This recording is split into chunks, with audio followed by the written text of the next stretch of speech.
I am actually protecting the side. Sorry. I'm actually protecting the side for the three-strike law. I'm sorry. I'm protecting the side for the three-strike law to stay as it is. It can't actually increase because the amount of they already get. If you get one term, it's 25 years to life. If you get two terms, it's 50 to life. So really no chance there. But right now, I'm going to give you a little bit of a background before I get into it. So back in 1994, California legislators and voters approved a major change in state's criminal sentencing law, commonly known as 3 strikes and you're out.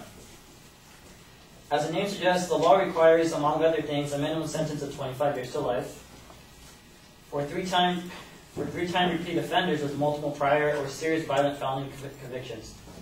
The legislator and voters passed 3 strikes law after several high-profile murders committed by ex-felons raised concern that violent offenders were being released from prison and basically repeating the same kinds of crimes such as rape, murder, and robbery. Now, repeat offenders are perhaps the most difficult of criminal offenders for a state and local criminal justice systems to manage.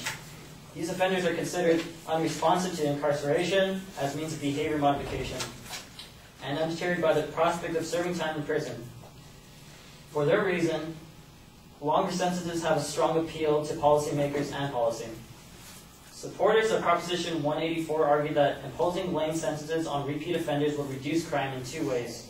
First, extended sentences, also referred to as a sentence enhancement, would remove repeat felons from society for longer periods of time, thereby restricting their ability to commit additional crimes. That's common sense. And then second, the threat of such long sentences would discourage some offenders from committing new crimes. So, I mean, that's what everyone's hoping for, that someone wouldn't create the same crime or create another murder. So the 3 strikes law imposed longer prison sentences for certain repeat offenders as well as instituted other changes. Most significantly, it required that a person who was convicted by a felony and who has been previously convicted of 1 or more violent or serious felonies receives a sentence enhancement. Now, the major changes that were made by the 3 strikes law are as follows. If a person has 1 previous serious or violent felony conviction, the sentence for any new felony, whether as serious or as violent, is twice the term and is considered a second strike. So it doesn't necessarily have to be something as far as shooting someone, stealing, robbing, burglary.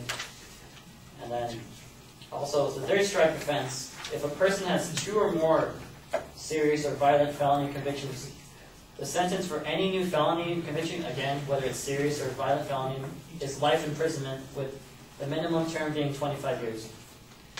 Offenders convicted under these provisions are frequently referred to as the 3rd striker. Now, time since prior conviction not considered, the length of time between the prior and new felony conviction does not affect the imposition of the new sentence. So serious and violent felony offenses committed many years before, they're still basically on the timeline.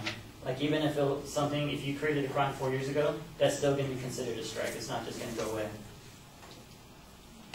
So now there are 3 types of felonies: infractions, misdemeanors, and felonies. We're talking about felonies today. White-collar felonies, these are some examples: fraud, bribery, perjury, identity theft, embezzlement, drug dealing, etc. There's also sex felonies, such as sexual abuse, sexual assault, and possession of pornography. Now, the ones we're mainly talking about today is violent and serious felonies, which consist of, and are not limited to, mayhem, kidnapping, murdering, involuntary manslaughter, arsonery, California felony DUI, grand theft auto, and firearm.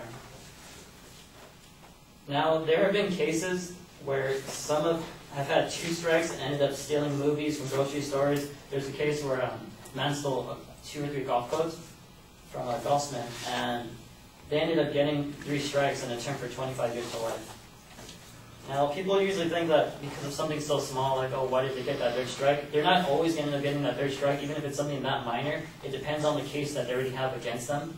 So, how should I put it? The best way they said it is that it's really up to the judge and the trial and the jury. If they felt like, all right, this guy's already done this, this, and this, even though this is minor, we still want to get that strike on him. So, I mean, as of right now, I mean, all we're arguing is just for it to stay the same, and it's not really too extensive, and there's no way of really increasing it, because we think, if anything, it is going to help just lower the level of crime. Thank you.